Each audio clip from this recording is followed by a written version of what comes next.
What's up, ladies and gentlemen? Thank you for coming back to the channel. Just out here in the shed, got me a couple of new toys. That should be pretty fun. Hey, look, there's the hardtail. Oh, what's this? So, how about a random new bike day? And check that out. That says DaVinci on it. Let's see what it is. So, here we go.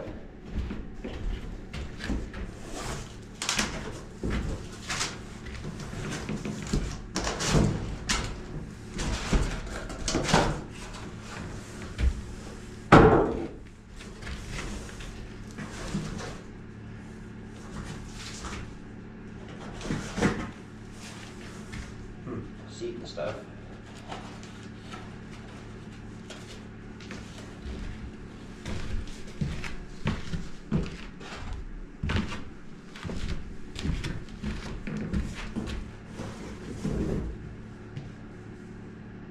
Oh wow, these are race face rims. SRAM brakes. AR30 offset. That looks to me like a tubeless setup. Have to check into that, not really sure.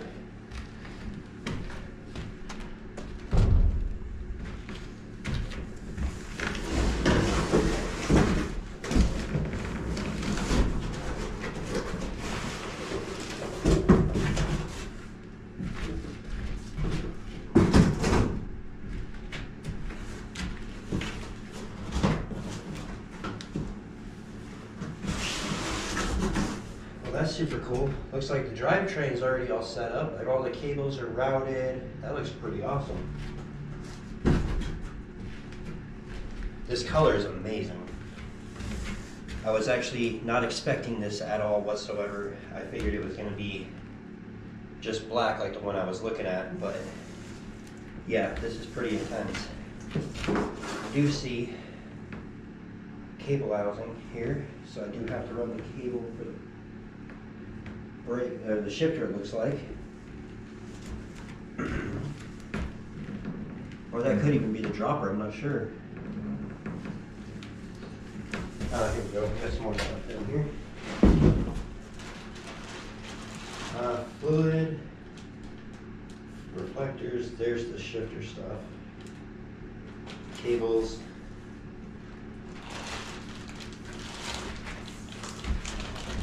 Oh, it's tire sealant, that's what that is. So it's either the dropper post, which I do believe that's what that is, or it's for the shifter.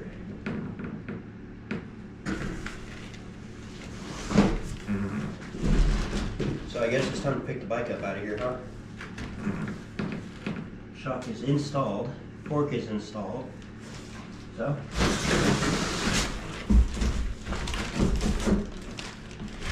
here we are.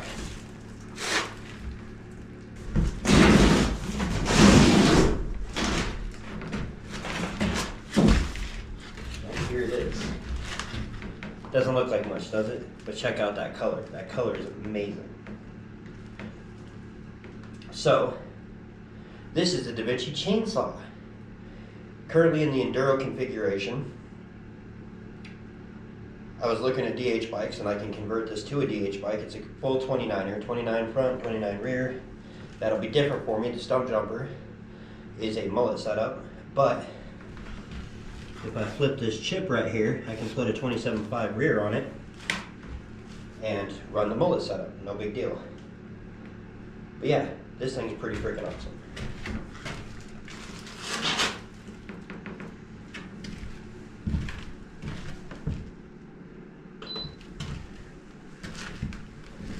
Now let's make some room and try not to knock it over.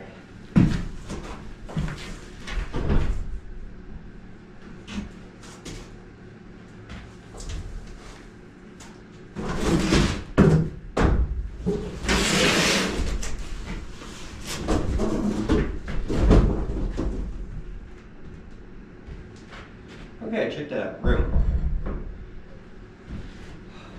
Now I have had some issues with the clamp on my stand. I don't know if you can see it here, but the wing nut here is stripped out. So this is going to be interesting. The cool part, it does look like I can grab it right here. So let's get some stuff unboxing here.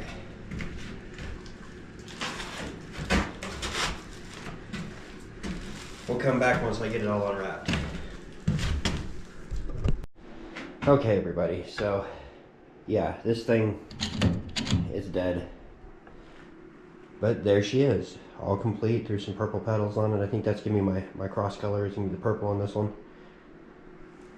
Got the rear shock set, forks set, put a sealant in both front and rear tires.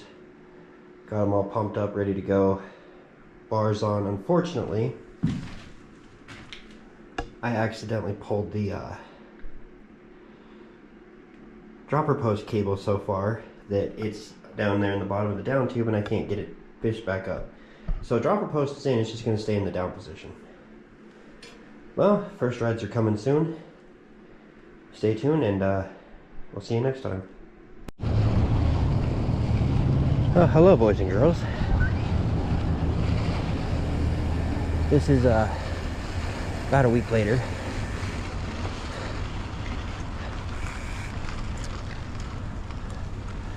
And first official test ride, I did manage to figure out the whole dropper post cable routing. We'll go over that more in a minute. But I need to adjust my seat a little bit. Hold on.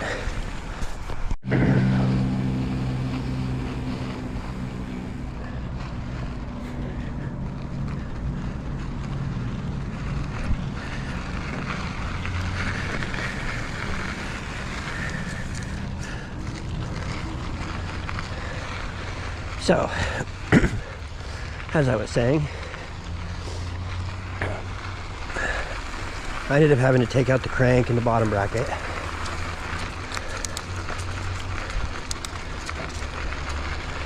To turn the cable housing up through the crazy giant gnarly frickin' turn there is at the bottom.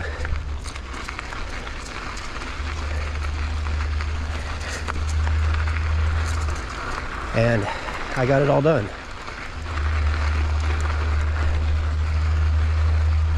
So, Da Vinci chainsaw. I think I'm gonna nickname this thing the Snosberry.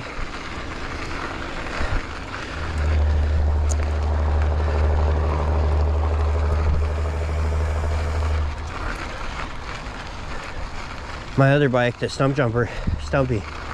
That thing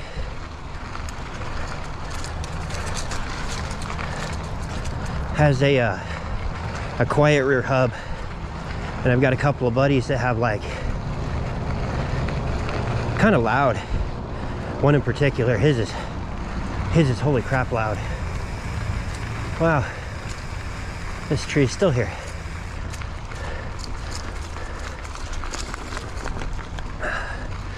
Me and my buddies pulled it out of the way on one of our last videos.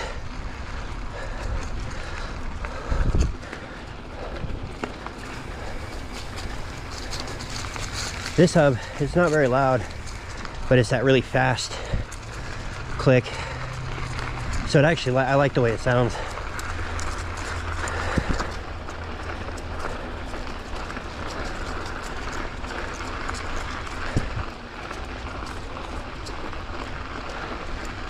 Yeah, we'll get deep down in the forest here and I'll show you the bike.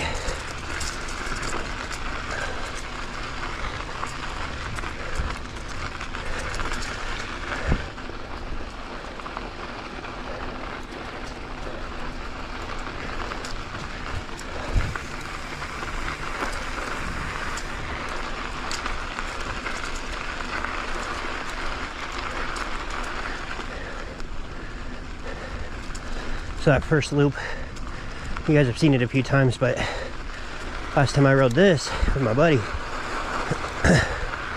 I forgot to hit record.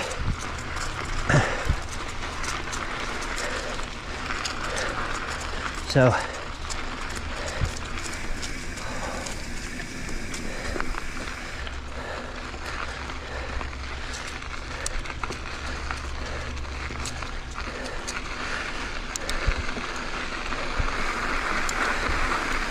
Also on the stump jumper, I have the SRAM axis system, so it's not a cable shifter, which I like. This one's a cable shifter, so I spent a couple days going through trying to really fine tune it, make sure it's not like, you know, rubbing against the other cogs and stuff. The V tension was slightly out of whack. I do now have the V tensions tool, which is cool. Didn't have it before. So this trail back here, one main run all the way back, but there's a couple of shoot offs that go back up to the ditch bank back there, so you can make your ride as long as you want. The full length of this one, according to my Garmin, going all the way down, is like 2.4 miles.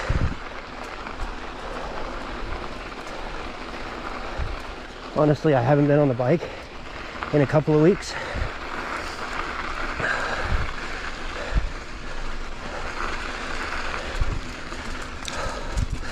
So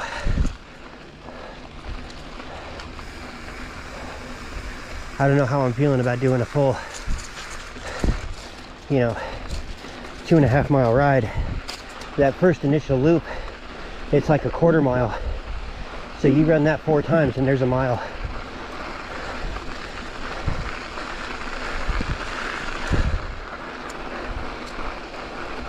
I also don't have my my Hustle magnetic pedals for this bike yet. So running traditional flats, and I can definitely tell a difference because I don't have the pull ability on the upstroke.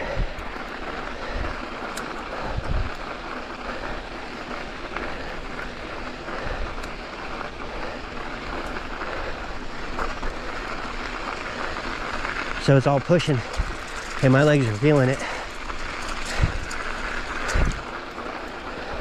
and they are not happy.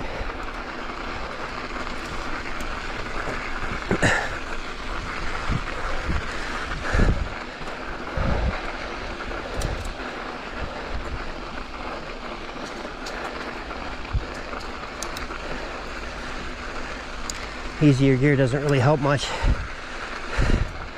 Got a really good speed going. Right now I'm actually almost a mile already. 0.9 on my distance there. I will say my overall fitness has gotten massively better. This is also kind of,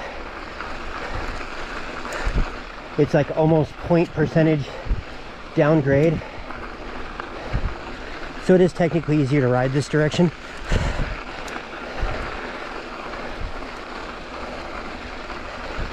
You know, technically.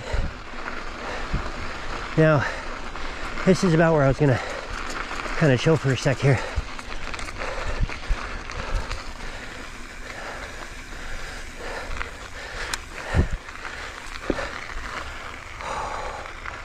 I'm right at 1 mile. So, let's see here.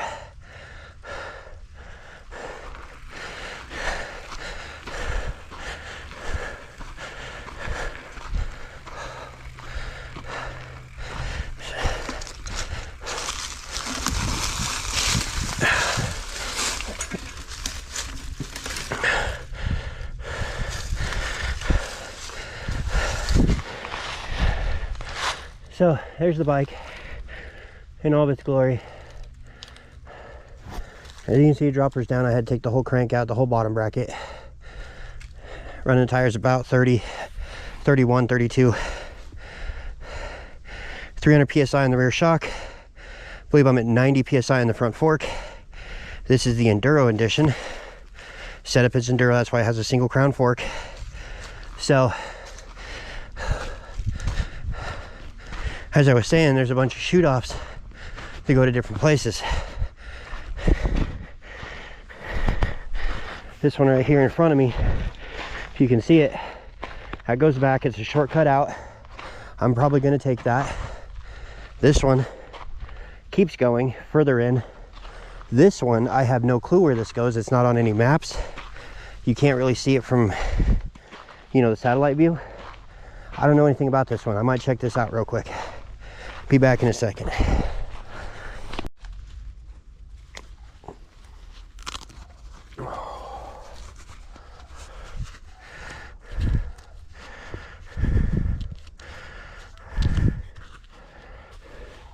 Well, we're gonna go scope out this trail down here because it's not on any maps. I was just looking to see maybe if I get an idea where it comes out. It's probably just a loop.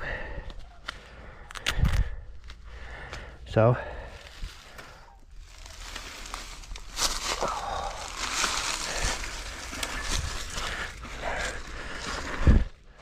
let's keep it going. And the cool part is everything on the bikes feels pretty good. I do feel like I have something loose somewhere. At times it's kind of weird. Cassette and everything feels pretty good. But I was looking at, it could be down here in the lower stanchions of the RockShox Zeb. Hoping it's not up here in the headset, but just kind of a funky, like something's loose somewhere. I checked all the bolts and stuff on it. Everything felt nice and tight and pretty, and everything felt good, but I don't know. We'll see. Here we go.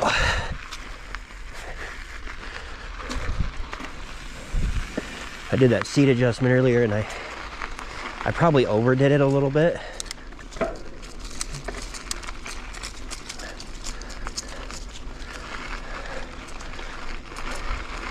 So the nose of the seat's pointing down pretty good, but it doesn't feel completely horrible. I don't feel like I'm sliding off the bike or anything. Originally I bought this as a DH bike, and with sight unseen, didn't know what color it was, nothing. I was expecting a black demo bike, you know, a rental, because the deal that the shop gave us on this bike and my buddy's bike was absolutely amazing. So, you know, they're great people.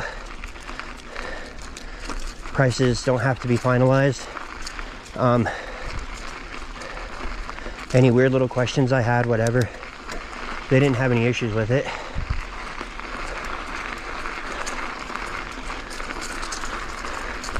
I went in the day before and test rode a couple of the downhill bikes, which, you know, pedaling a DH bike sucks because they don't have the gears for it. They're not set up for it. I have the same head tube angle on this one, so it is kind of weird looking down and seeing my front axle because it has a really steep head tube angle, or really slack, I should say. But I have a full 12-speed cassette because it's the enduro configuration.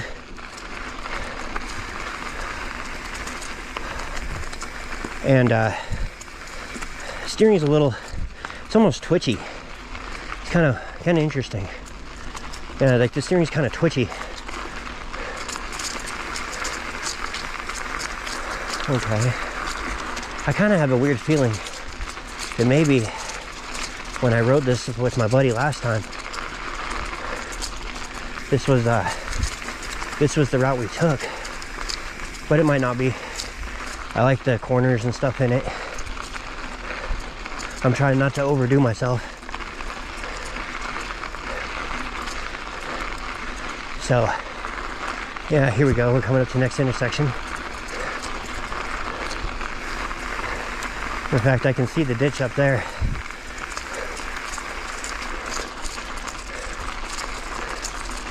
Yeah, so we came through this way, so this is like just like an offshoot.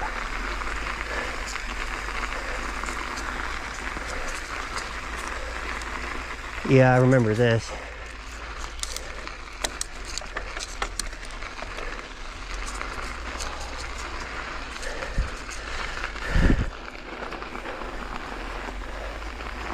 So there's even different ways you can run this trail. That probably added a good little bit. I know what that's for.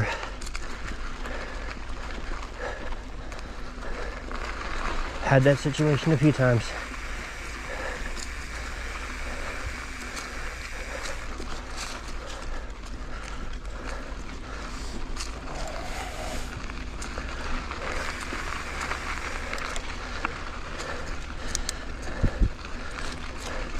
So the cool thing is at least the gears between this bike and my other bike are identical. So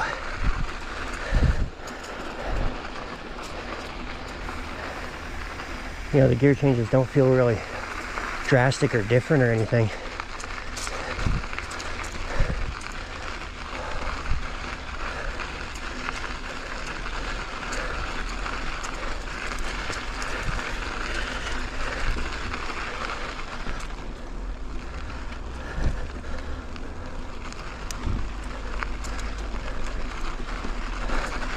Now, one thing I've been trying to do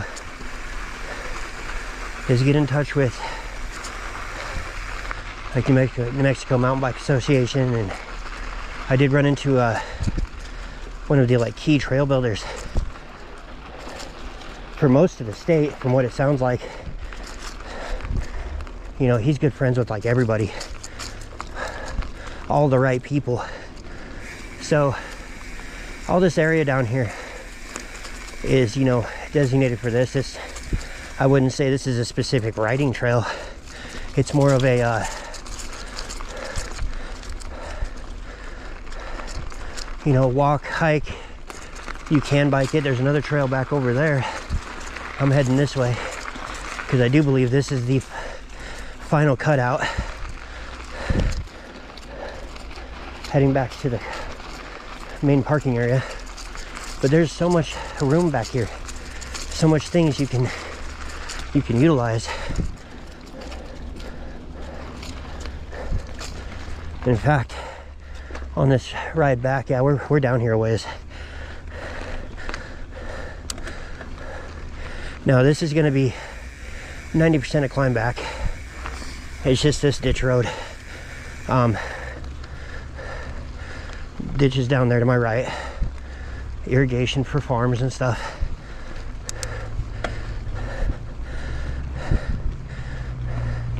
I'm going northbound. The river runs southbound, so this is a hill climb. Right there I'm already 1.7 miles.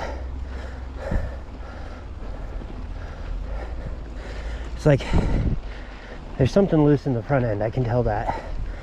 I can feel it in the bars. I know it's not the axle, it's not the wheel.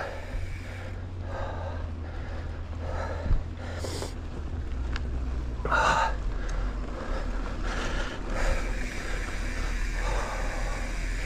don't know if it'd be better to stay up here or duck back in on one of these other ones, take the trail back. But anyway, what I was saying was, I've been watching these guys out of San Antonio, and they've got, you know, big park areas along, like, not the direct river like we have, but it's just like this. Same kind of stuff, big, huge parks. And they've got these intense trail networks. I've looked it up a little bit. The trail work is insane. A lot of them are like spaghetti. You know, you don't go very far, but you know, from point A to point B is not a long distance. But they made it long with twists and turns. And it's all kind of an XC style riding. And then, you know, there's features here and there. They have stuff, rock drops, built-in wooden features, you know, little jumps and stuff. Now, main thing I was talking to this builder guy about was something similar to that down here. Now, I just found these guys from San Antonio. They're really cool. You know, they ride a lot. I believe it's every Saturday. I think it's Mild Hogs or Mile Hogs, something like that. is their YouTube channel. They're pretty cool. Now this little spot right next to me here, this is actually a place that had me thinking about something. Me and my buddies used to play paintball here in this little area. Now I see it, I realize there's like 3 little chambers here. That is super cool. Little raised thing on the other side, raised in the middle. There should be one more big divider up here. Now, places like the Albuquerque North Valley Bike Park, it's primarily a BMX park. Okay, nothing wrong with that. But it has a lot of very mountain bikey features on it. It has a whole skinny course, and you know, it's got a couple, like 3 different pump tracks, 2 for sure. And I'm like, that would be super cool if we could build something almost identical to that, you know, out here. Now, my first thought was right here, what I'm riding past right here. This is a huge area, okay? This is massive. Like I said, me and my buddies used to come play paintball out here. You know, good old-fashioned woods ball. We hiked in, we hiked out, we didn't leave no trash behind. We even got stopped a couple times by the like the Bosque open space, I guess is what they're called. They're like mini park rangers. And we got stopped one time. You know, guess somebody over here called in that we were shooting and stuff, and they just double checked. Yeah, see, look, there's a trail right there next to me. This is one of the outs right here. Well, there's all this open vacancy back here, and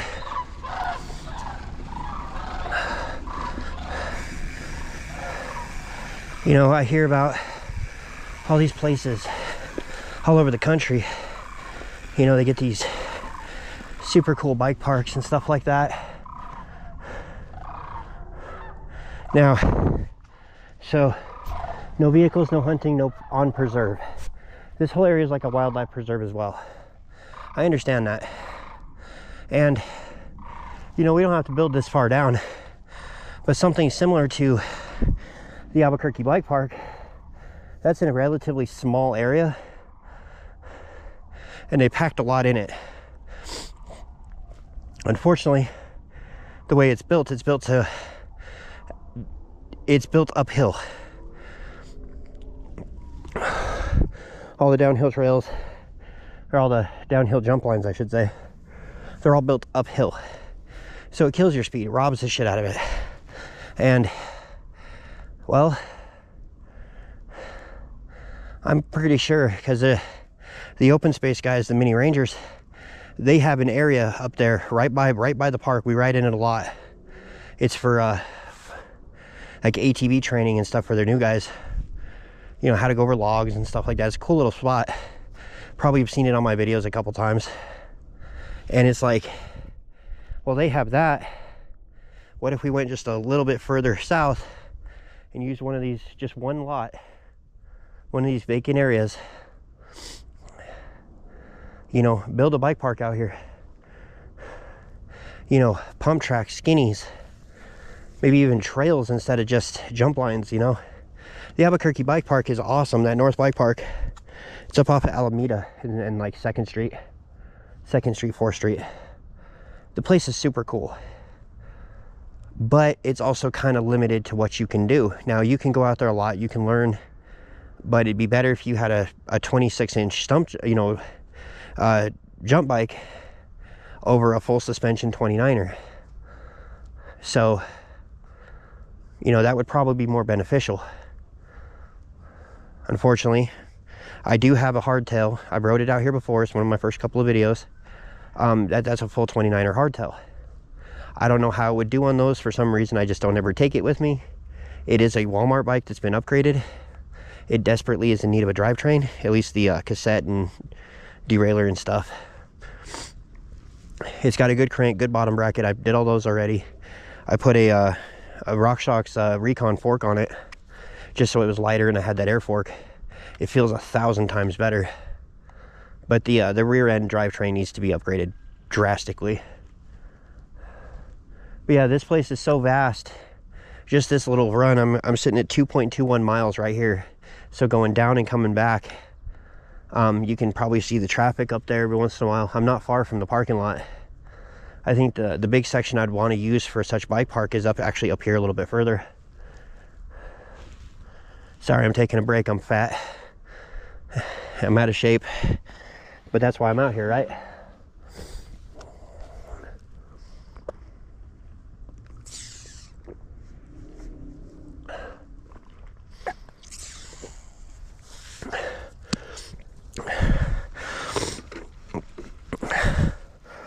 I did forget to mention I'm also on a solo ride today, which is something I do not recommend ever to anybody. Solo rides, they can be fun. Personally, I'm just not a big fan of them, and as well, if you've seen the rest of my videos, you know that I tend to get myself hurt sometimes. So me being out here by myself, that's why I'm doing more of an XC style cross-country ride. Not to mention this is like a shakedown for this bike. So far, I love it. I like the way it feels. It pedals good. I've been watching a bunch of reviews on this DaVinci chainsaw.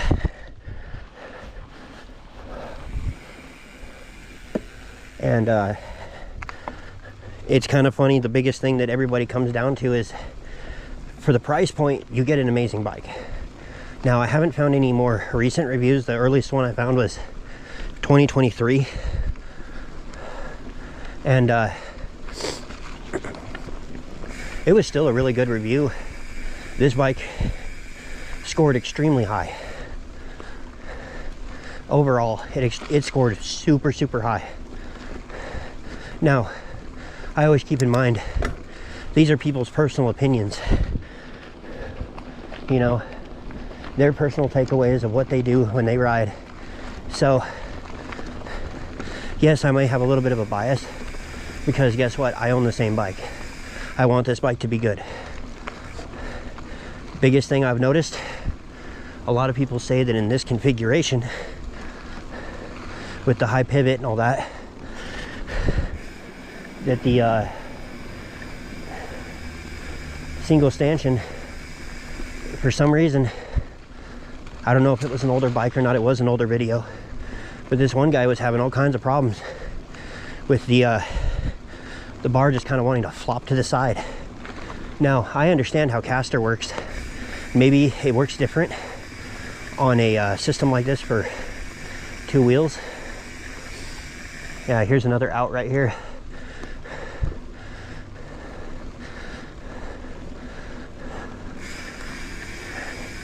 So yeah, you can take this trail back here and you can make it into multiple loops if you want to. But yeah, there's I'm not sure if you can see, there's like a track right there. This right here is part of the whole training facility for like their off-road guys. But anyway, this guy was saying that sorry, I'm all over the place. This guy was saying that when you get up on top of like a feature, you know, like you go up a rock to roll down, when you're up on top, the bars will just kind of flop from one side to the other. And my understanding of how caster works, the more back it's leaning, so slacker head tube angle, the less likely it'll do that. It should track better. Now, I could be completely wrong as far as, you know, bicycles or two-wheel vehicles. Yeah, that little wood bridge there, that's kind of fun. Hard to come out of though, because there is kind of a berm at the bottom, but it's not very well, it's not designed for bikes. That last jump video was actually set up right over there between the trees, just to the side. That was where our landing was. That was super duper fun. Like super fun.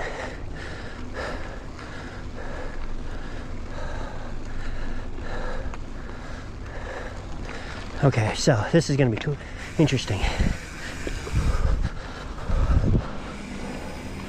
See if I can remember this line from up here.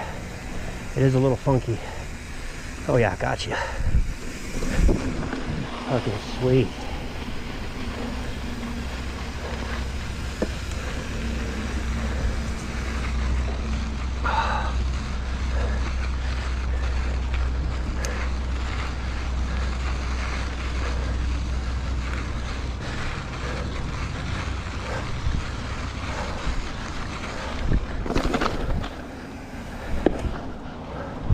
Little stair set. Super duper chill.